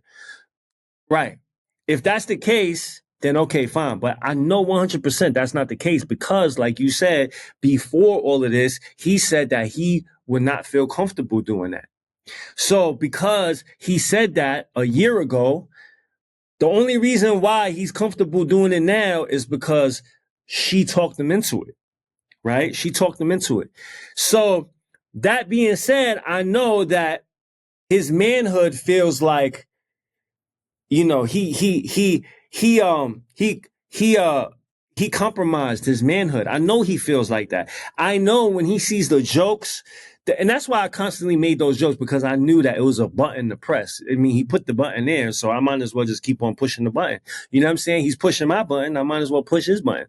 You know what I'm saying? So, I know for a fact that he's calculated, he's smart, but because of the one thing that makes him not calculated and not smart is that situation because he wasn't comfortable with it from the beginning. So now I know for a fact that since he wasn't comfortable with it from the beginning, it's going to, regardless of how much he tries to act like he's okay with it, regardless of how much he tries to act like it's just business, in the back of his mind, you know what I'm saying? It bothers him. It bothers him that he can never bring satisfaction to his own wife in a manner that another man can. It bothers him that other people see it. It bothers him that he is the butt of jokes. It bothers him, regardless of how much he tries to act like it doesn't. You know what I'm saying? And eventually, he's going to allow that to spill into how he treats Lena and how, he's, you know what I'm saying? It's just, he can't help it. You know what I'm saying? It's going to happen. If it didn't happen already, you know what I'm saying? Like, I feel like, people keep on their relationships and like what, Jada Pinkett and Will Smith, they were separated for mad long and they never said it. They acted like they were still whatever, but in actuality, they weren't. I feel like it's going to be like one of those situations, to be honest. Yeah, because on the Steve-O podcast, he was saying that like he was really not feeling it after it first came out, and like he was like feeling insecure about it, and she was saying to him, "Oh, thank you so much for letting me do it," and it brought them closer together in the end. But I feel like that insecurity, he needed an outlet, and it seemed like he chose you as a way to take out his frustration. Because, like you said, he started bringing up numerous people from like that had some kind of interaction with you as a way to talk bad about you, right? Right. I mean, it is what it is. I mean, listen, bro, I had nothing to do with, you know, you fucking letting another man fuck your wife. You did that. I didn't have anything to do with that. What the fuck? Why you mad at me for? All I said was you should have went to his court date. What the fuck? Like, why you? Yeah, be mad at fucking Lena, bro. Be mad at fucking Jason for putting this motherfucking eggplant in in your wife. Not me. I ain't fucking do that shit. The fuck? I don't even want her. Like, she's not even. She's mid as fuck, bro. Like, the fuck? Yeah, because he was saying on the podcast, he was like, "Yo," because then after Jason was doing so many interviews and was talking about it, and it was just looking bad, like kind of like like kind of bragging about it. So then that's what really made him feel some type of way about it too. No, you definitely look. Listen, he definitely is very petty when it comes to that. When it comes to Lena and his wife, because to be honest, like house phone, you know that house phone, house phone, you know what I'm talking about. Right, right. He fucked Lena first before Adam, so Adam always held that resentment towards house phone, like that little, like you know what I'm saying. And I feel like 100%. I feel like when he had the opportunity to like throw a house phone under the bus, he did that because he always held that resentment that damn, you cracked my wife first. Like, you know what I'm saying? And that face that he made, that face that Lena made um um for Jason Love, like she probably made that face for house phone. So then that's where the whole tranny thing and throwing him under the bus came from, is what you're saying. He just like, yeah, he tried to act like he didn't know, but I feel like he definitely knew. You know what I'm saying? He definitely knew. And he did that on purpose. That was calculated. So Crip Mac releases an apology on the internet. What is your first reaction when you hear it? I mean, I accept it, you know what I'm saying? But I accept it. But but before that, before the apology, he also like was coming like dissing me, like, oh, go fuck with the trannies in the basement and shit like that. You know what I'm saying? Like, he said some like crazy shit, you know what I Yeah. mean? Some really disrespectful shit. So it's like, okay, I understand, but I can't, there's only so much that I'm going to allow to, somebody to like, do to me. And I can't, I'm always going to remember that a little bit. Like, I can't fully forgive you in a way because before you gave that apology, you came at me and you try to really like, it seemed like you try to ruin me a little bit. You know what I'm saying? Yeah, but have you spoken to him like during these times in the middle of all these situations? I know you spoke to him after the whole like, oh, stop trying to be tough kind of situation, but like after that, did you talk to him? No. Wow. So you were just like sending him money and everything, but like you weren't having like real conversations with him. Right. Why did you decide to turn off the monetization for the channel? Like, wouldn't that money like go towards him and help him? Yeah, because I mean, I turned it off after I saw how much money was raised for him on the Andrew Callahan situation. You know what I'm saying? We raised like $50,000 within like 2 days. So with that being said, he doesn't need that, and I don't need it. So it's like, I didn't even want I wanted to end it because I don't want people to say, oh, China Mac is like taking money or whatever. Like people kept on trying to say that I was running off with the money. So you know what? There is no money. So there's nothing to run off with. And I didn't do it. I didn't do it to like just leave him hanging because I already knew he had this amount of money that he was going to be good. You know what I'm saying? So he ain't need it. I ain't need it. So now we just going to end that conversation in terms of, I'm running off with any type of money. So that was like your way of like wiping your hands of the situation so that it's like there's nothing else to be said. Like this is done. Right. It's done. So somebody that doesn't get brought up enough, right, is Lupe. You guys have done Right. content together and she seemed supportive of you and Crip Mac doing content together. What was that relationship like with Lupe in the beginning? Me and Lupe was cool, like in the beginning. Like we was cool. Um, we was cool when I first came to LA. We was cool. She used to before I think it was before I got my car. Something happened with my car. She used to drive me around for a little bit. Like, you know what I mean? She was always cool. You know what I'm saying? Things started kind of like changing once Crip Mac came home and he started being with me more than he used to be with her. But that wasn't my doing. Like I used to tell Crip Mac all the time, like, yo, you need to involve Lupe. Like, you know what I'm saying? You need to, like she's your homegirl, bro. Like she looked out for you when you was in jail. Like you need to you need to you need to keep it 100 with her, bro. And then he would have this like, oh, I don't want, like, you know what I'm saying? Like he didn't want to be around her. Like I was trying to get Lupe to come on Mac Ventures more. Like every time, like to be honest, the episode where Lupe was on, she was on one episode.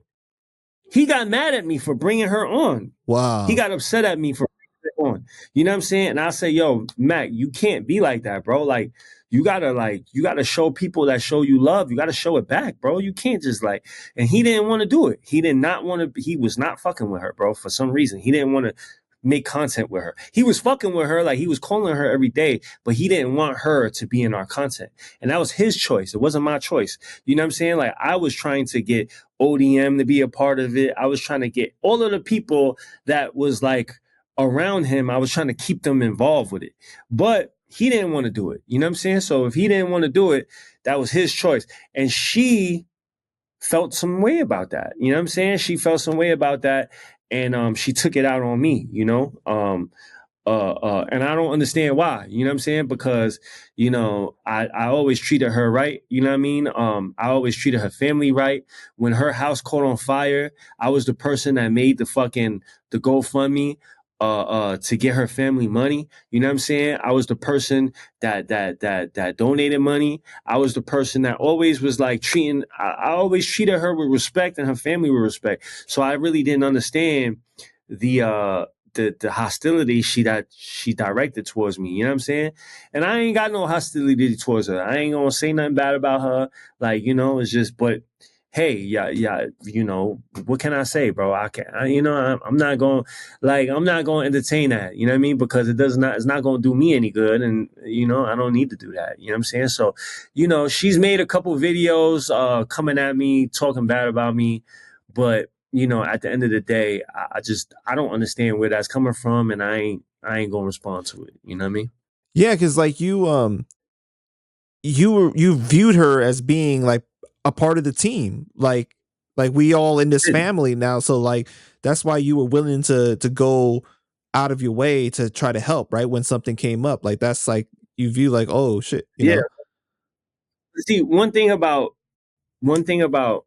people, I'm not gonna say who, but one thing about people, some people they think small, right? They think small, and you can tell where they're at in their life, what they've accomplished. You can tell who those people are. You know what I'm saying? Some people think small, some people think big. Some people will all will will sell themselves for opportunity, for money, and some people won't. You know what I'm saying? Um, what I think is people saw the opposition, me and Adam, right? And they see that Adam has a bigger opportunity base. He provides more opportunity. He has the ability to, make things like he has a bigger platform than China Mac. You know what I'm right. saying? So people pick a side. They pick a side. And I feel like that's what's happening. You know what I mean? Adam put the line in the sand and people chose. You know what I'm saying? And, at the end of the day, I've always showed them love, respect, honor. I always showed them that. So if they make their choice, then that's their choice. You know what I'm saying? I can't dictate how they make their choice. I can't be upset at that either. That's just y'all. Like that's on you. That's not on me. You know what I'm saying? Like at the end of the day, I went above and beyond every measure. You know what I'm saying? So I think that there's gonna be a time when they really sit down and think about it and they see that I've always kept it official with them. You know what I'm saying? And for them to come at me in any way is is gonna bring bad karma. You know what I'm saying? It's going, it's not good. Yeah, because it seemed like because I know you had posted the text message of her asking to be on Mac Eats and everything, and you seem real confused by the situation when it first happened, right? Like, where is all this coming from? Like, we just talked. I thought everything was cool. Like, did you talk to her like after the fallout with Crip Mac? After the fallout, did I talk to her? Oh no, No. yeah, you did because she asked you to be on Mac Eats, right? Right, that's right. Right, yeah, yeah. She sent me that. I was kind. No, I think no, I wasn't responding to her. Like she was hitting me up, but I didn't respond Was there a reason why? because because she's the one that recorded that conversation with him saying, "Oh, stop acting tough" or whatever like that. You know what I'm Mm, saying? Like if that was me on the phone, if he called me and he said, "Yo, China Mac, I want to talk shit about Lupe," turn on the phone, I'd have been like, nah, I'm not doing that, bro. I'm not gonna fucking be on the phone with you talking bad about your friend, bro. I don't think you should be doing that. You could do it, but not on my time. I'm not gonna record you doing that shit, bro. Like, what the fuck? So I would never have done that for even if she talked shit about me. Even I still wouldn't do it. I still would not do it. I would if Crip Mac called me right now and said, "Yo, I want to talk shit about Lupe," which he could probably fucking do because he's just very like, he's canon when it comes to that type of shit. One day he could just flip, like, you know what I'm saying?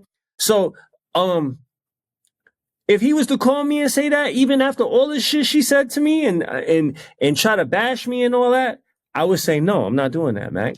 I'm not. So that's the difference. You know what I'm saying? That's the difference. And because she did that, I don't have nothing bad to say about her. I'm never gonna bash her. I'm never gonna do nothing because at the end of the day, I feel more bad for her than anything. You know what I'm saying? Uh, so I'm not gonna do that. You know what I mean? But I'm just never gonna fuck with her again. Like I'll never fuck with her again because she already showed. Like, you know, I, you know what I mean? So this is the thing. You and I, we did an interview before, right? And we went over your childhood, and you spoke about how you don't let people get close to you. And I feel like the situation with you and Crip Mac, you allowed him to get close to you. You called him your brother. That's not something that you typically do. Like, are you taking this situation as confirmation that see what happens when you let someone get close to you? This is why you shouldn't let someone get close to you? Or are you taking it like, I can learn from this? Nah, I'm not. I'll listen. At the end of the day, man, I don't feel like I lost in this situation. You know what I'm saying? I feel like if anything, I won in this situation because I did what I did what Method Man Seafood told me to do, bro. I felt like I did that. I felt like I did what a good man told me I should be doing. I felt like I did that. Number one, I felt like I've learned from it. You know what I mean? I felt like I grew from it. I felt like I also helped another person grow and learn, whether it was now or whether it would be like in a little bit. You know what I'm saying? I felt like I I did what I could do. You know what I mean? So at the end of the day, I don't feel like I lost.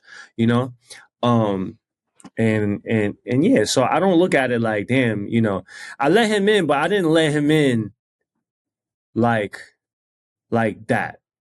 So um when I say I let him in and when I call him a brother, it's not the same as if I would call like people like my real like brothers, like for instance, shout out Gutter, my real brother. Shout out shout out fucking, you know, Tiger, my brother. Like certain people are my brothers, right? And it's because it's tried and tested. It's because these people have been there with me. Because like I know where they stand 100%. With Crip Mac, I didn't know where he stood. So he wasn't a brother in that sense.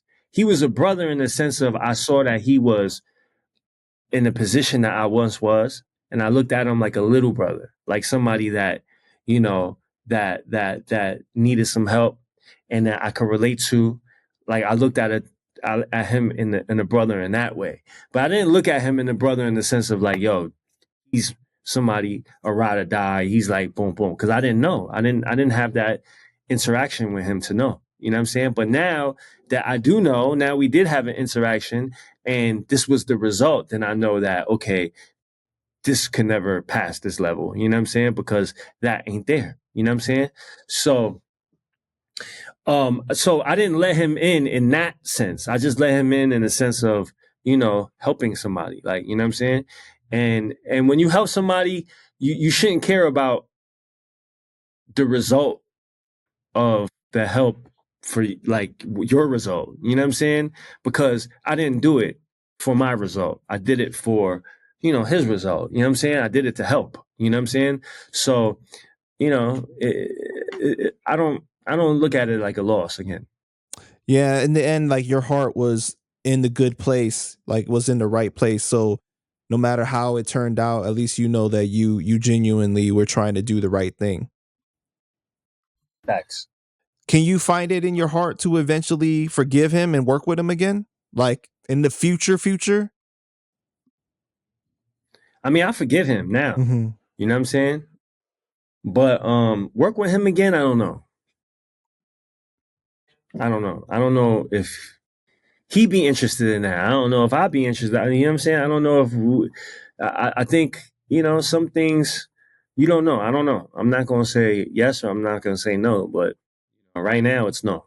Time will tell, right? Yeah, time will tell. You and Vlad had a great relationship and you shared your story first on his platform and things was good. You pulled a prank on him on your live and he seemed okay with it at first. But then he got upset, right? Did you see what he said on No Jumper in that clip? What did he say?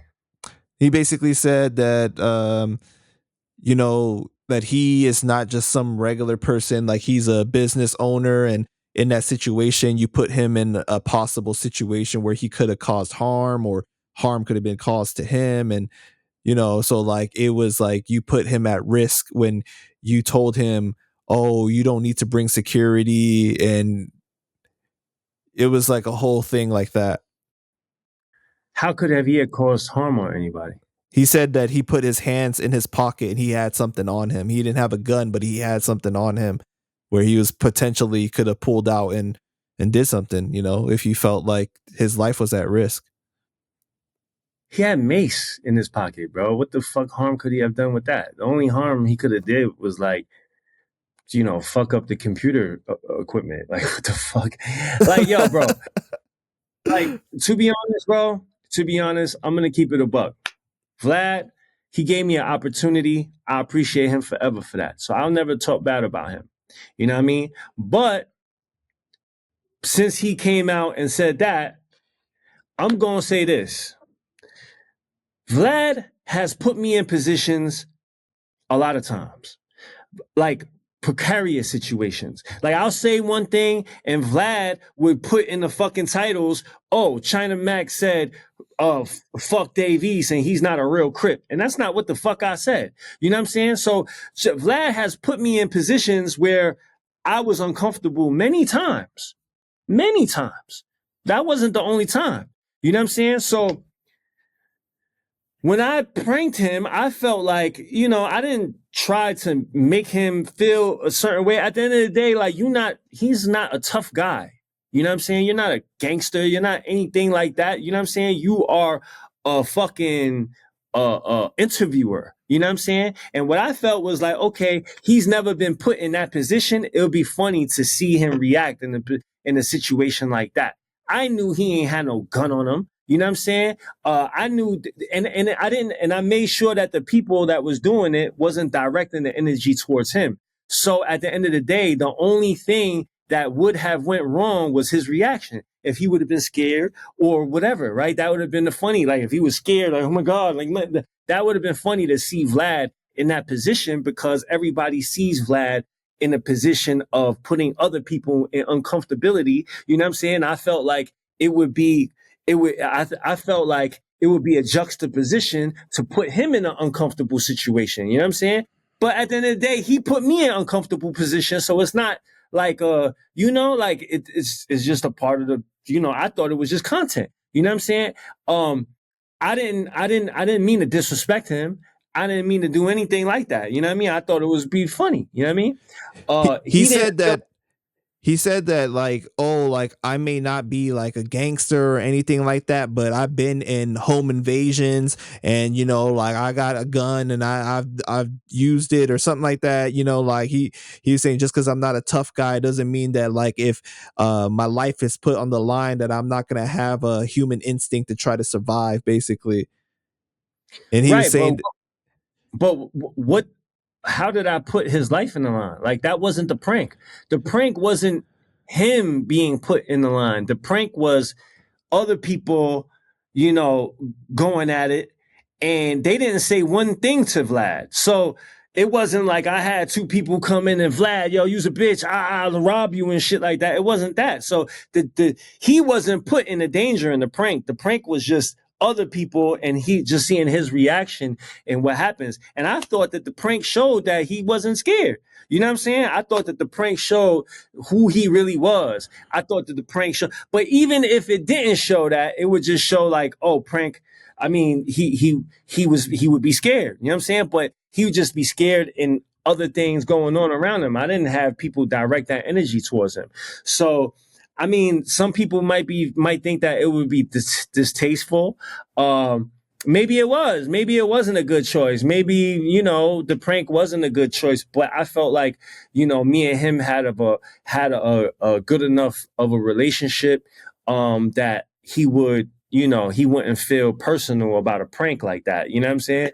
And I didn't think that he felt so like conscious about like, him looking like a tough guy or a soft guy. I didn't feel like he even would like he would be bothered by it. You know what I'm saying? I thought he was a little more comfortable in his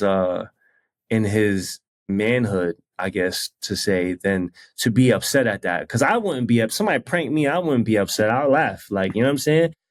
But he felt upset at it.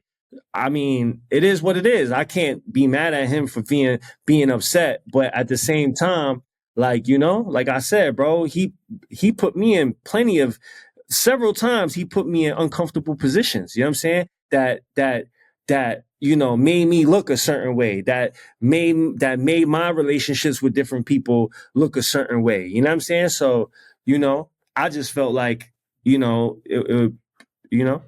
I felt like shit. If you could do that to me, I could do that to you. yeah, because his whole thing was like, okay, you don't know how I'm gonna react. What if I react scared? Then that becomes a meme. That becomes a new meme, and then like I'm being embarrassed as a business owner, and I'm being made to look a certain way. At the end of the day, you don't know how I'm going to respond to these questions you asking me.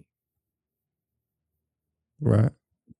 You don't know how I'm going to respond when you ask me these detective ass questions. If I'm going to say some shit that would cause me to get arrested or cause me to get harm in the streets, or you don't know how I'm going to respond to that. So what's the difference?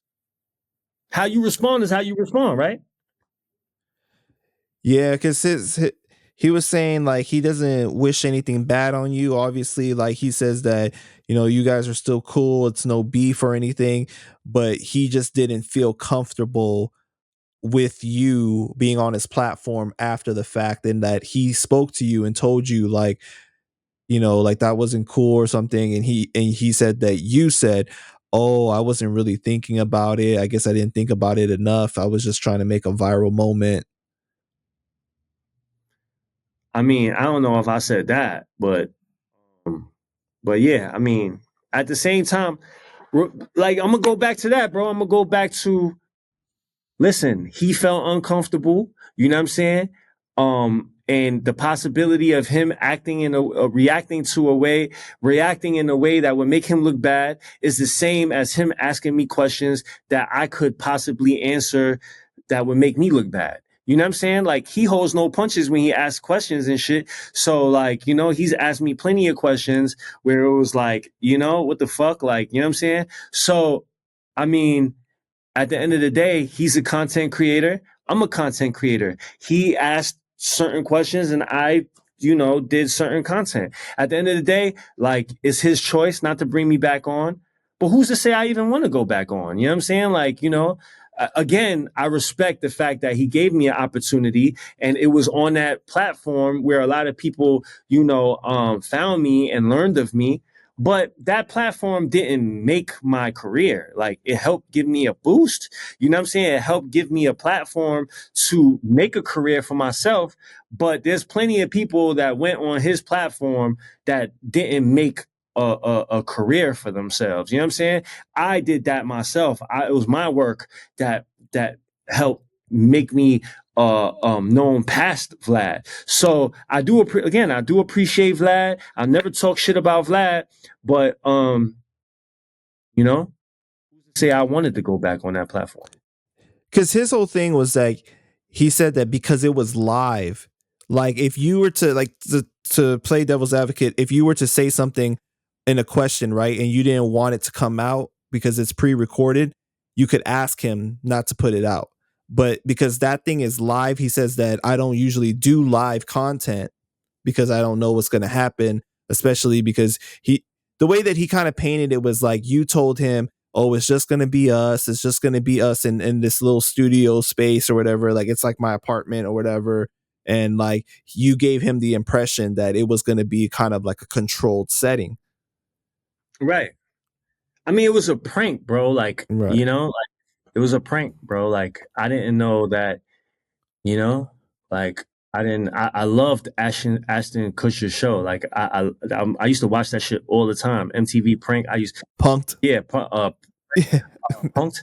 I love that show. And I just thought that it would be cool to see Vlad like in a vulnerable state like that. I just felt like nobody ever seen Vlad in a position like that. I felt like people only seen Vlad in one way, and it would be cool to see him like, in a funny, in like something that was a little more like funny. You know what I'm saying?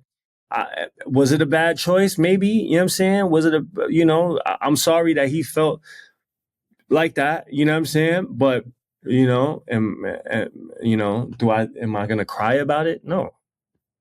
He got Adam to basically admit, because he was like, Adam was like, oh, so why don't you have China Mac on your platform anymore? And then like Vlad was like, okay. And I understand that you've been saying your version of the truth of why.